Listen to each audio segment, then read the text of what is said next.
करो। 7 माह हो गए हैं, तनख्वाह नहीं मिली। वापडा वाले जो मीटर काट गए हैं,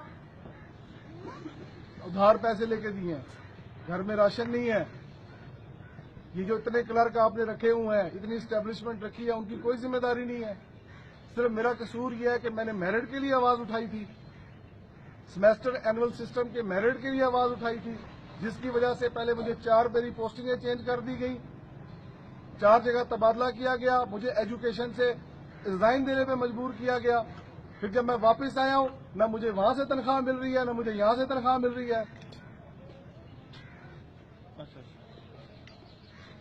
ये जितने भी आपने सेक्रेटरी लगाए हैं, नाहल लगाए हुए हैं, ये जितने भी आपके वीसीज हैं, डीसीज हैं, ईडीओज हैं, आप वजीर आला साहब आप खुद आप अपने डॉक्यूमेंट इस पॉलिसी के तहत, एजुकेटर की पॉलिसी के तहत जमा करवाएं।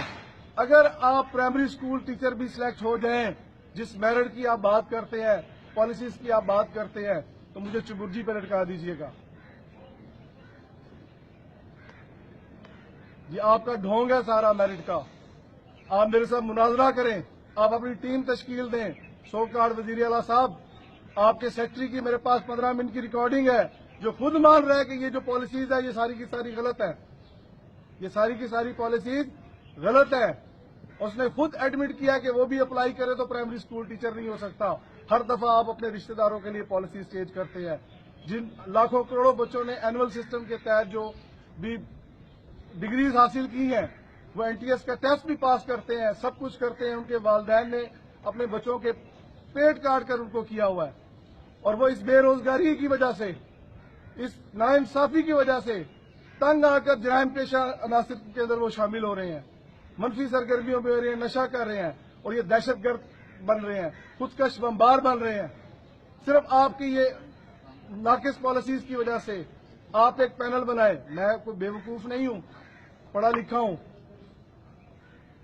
एमफिल किया हुआ है मैंने, बाकी मेरी डिग्रीज है, एमए इंग्लिश है, एमए टफल है, एजुकेशन है, बीएड्स है, एमएड्स है, मुख्तलिफ इदारों में पढ़ाता रहा हूं, हमेशा इनाम लिया मैंने, मेरा अच्छा सर्विस रिकॉर्ड है। लेकिन जब आप किसी को 7 माह तनख्वाह नहीं देंगे, ये मेरे मासूम बच्चे हैं, इधर आओ बेटा, आ जाओ इधर, ये इधर आओ, ये बच्चे हैं जिनका दूध बंद कर दिया गया है, घर में खाने को कोई चीज नहीं है। वो बेटा 9th में है, इधर आओ बेटा, ट्यूशन वालों ने ट्यूशन से हटा दिया है। ये घर बैठे हुए बच्चे, पेपर है बच्चों के। खादमे आला साहब, खुदा का खौफ करो, खुदा का खौफ करो, बड़े खादमे आला बने फिरते हो आप, ये मेरी जिम्मेदारी है। वैसे आप खादमे आला बने फिरते हो। हजरत उमर रजी अल्लाह ताला अन्हु के जमाने में कहा गया कि अगर एक कुत्ता भी दजला के किनारे मर जाता तो मैं उसका जिम्मेदार हूं। और यहां पर मैं अकेला नहीं हूं, हजारों की तादाद में वो एजुकेटर्स हैं जिनको तनख्वाही नहीं मिली 6-6, 7-7 माह से एहतसाल कर रहे हैं। और दूसरे नंबर पर पंजाब पुलिस की सारी भर्ती मैट्रिक बेस पे है, साइंस और आर्ट्स की बेस पे है। वायरलेस वालों के बच्चों का एहतसाल आप कर रहे हैं, उनके लिए आप एफएससी, डीए, आईसीएस, आपने उनको डॉक्टर बनाना है, इंजीनियर बनाना है। ड्राइवर के लिए भी वही है। एक आदमी तड़प तड़प कर मर जाता है, तड़प तड़प कर मर जाता है, तड़प तड़प कर मर जाता है। अब वो दरखास्त देता है अपने इलाज के लिए, आप उसका इलाज नहीं कराते, आपने उसका बहबूद फंड काटते हैं, पता नहीं कितने फंड काटते हैं, इन टाइम उसको पैसे नहीं मिलते। लेकिन जब वो बंदा मर जाता है, उसकी बेवा को अगले दिन आप 50,000 रुपये देने के लिए आ जाते हैं। उस मैयत की बेहुरमती करते हैं, उस बेवा की बेहुरमती करते हैं। मेरा एक साथी है, 2 दफा डायलिसिस कराता है हफ्ते में, 7-8 माह हो गए हैं, लिखकर भेजा हुआ, अभी तक जवाब नहीं आया। डेली ड्यूटी भी करता है, सब कुछ करता है। जब मर जाएगा खादमे आला साहब, आप और आपके आईजी साहब और आपके लाइन अफसर साहब, आपके ये जो तुगरल जमीर साहब है, ये 50,000 रुपये देने के लिए आ जाएंगे, तस्वीरें खिंचवा लेंगे। अभी मुझे कुछ हो जाए, किसी को कुछ हो जाए, 50,000 देने के लिए आ जाते हैं। अगर वो जो वाकया हुआ ना लाहौर के अंदर डीआईजी साहब का, मुझे भी इस बात का अफसोस है। लेकिन जब कोई अफसर मरता है, वजीर आला, वजीर आजम, आर्मी चीफ, हर बंदा उसके घर जाकर उसको दलासी देता है। लेकिन जब एक आम कांस्टेबल मरता है या उसके घर के मसाइल होते हैं जो अपनी जानें देते हैं, उनका कोई वाली वारिस नहीं है, उनका कोई वाली वारिस नहीं है, और उनकी कोई दाद रसाई नहीं है, उनके बारे में कोई पूछने वाला नहीं है।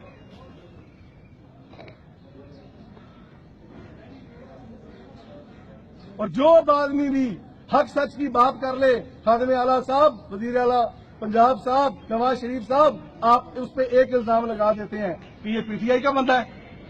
آپ کے ایک منسٹر اقبال چنٹ سے حق سچ کی بات کی، بلیغ الرحمان سے بات کی، مجھے ایجوکیشن میں اتنا ذلیل کیا گیا، میرے ایک مہینے میں 4 تبادلے کیے گئے، میں نے سیکٹری کو دکھائے، الٹا انہوں نے مجھے کہا کہ آپ اپنا کیس واپس کر لیں یا ریزائن دیں۔ میں اکیلا سب کے لیے اگر بات کر رہا ہوں تو میں حق سچ کی بات کر رہا ہوں، آپ انکوائری بٹھائیں، اگر میں غلط ثابت ہوتا ہوں مجھے چبرجی پہ لٹکا دیں۔ آپ انصاف کریں، انصاف کریں۔ قیامت والے دن یہ پولیس ملازمین کی بیواؤں اور جو مرحومین ہیں ان کے گریبان، ان کے ہاتھ آپ کے گریبانوں پر ہوں گے۔ مشتاق سفیرہ صاحب خاص طور پہ آپ کے گریبان پر ہوں گے، جو وائرس کے ملازمین کے ساتھ آپ ناانصافی کر رہے ہیں۔ خدا کا خوف کریں آپ۔ اگر اس دنیا میں اچھا کام کر دیں گے اللہ تعالیٰ آپ سے راضی ہو جائے گا، ورنہ آپ دیندار ہوں گے۔ آپ ملک میں دہشت گرد پیدا کر رہے ہیں، اور جتنے بھی کیسز ہیں آپ اس میں دیکھ لیں، سارے پڑھے لکھے نوجوان جو ان سے ہے نا دہشت گردی میں ملوث ہیں، آپ کی ان پالیسیز کی وجہ سے۔ ابھی بھی جو آپ کی ایجوکیٹرز کی بھرتی ہو رہی ہے، وہاں ریکارڈ اٹھا کر دیکھ لیں کہ سالانہ امتحان کے ساتھ کیا ہوتا ہے، یا آپ اس سسٹم ہی کو بند کر دیں، اینول کے نظام کو بند کر دیں۔ آخر میں صرف میں ایک ریکویسٹ کروں گا میں آپ سے، اور میں کچھ نہیں کہتا، بس انصاف کرو۔ عدل کی جگہ پہ رب نے آپ کو بٹھایا ہے، اگر آپ انصاف نہیں کرو گے تو آپ جہاں اتنے لوگ مرتے ہیں آپ نے بھی مرنا ہے۔ اور میں اللہ کو حاضر ناظر جان کر کہتا ہوں، اگر آپ نے انصاف نہ کیا میں تو مر ہی جاؤں گا، بچے بھی میرے یتیم ہو جائیں گے۔ وزیر اعلیٰ صاحب، مشتاق سفیرہ صاحب، میں جہاں تک مجھ سے ہو سکا میں آپ تک رسائی کروں گا، میں پاگل نہیں ہوں، میں آپ کو ہٹ کروں گا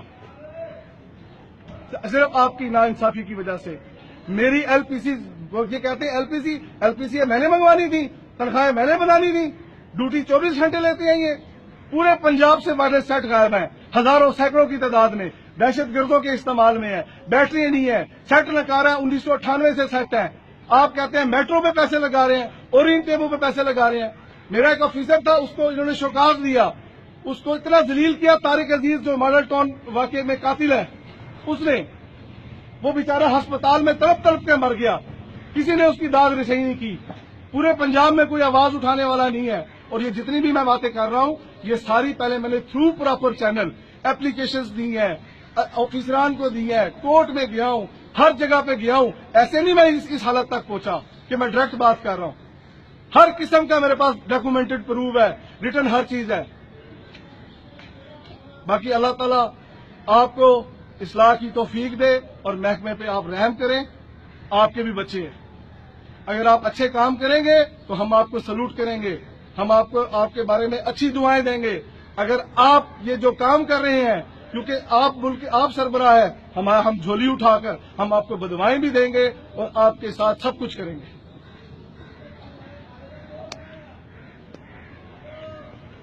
نعرہ تکبیر، اللہ اکبر۔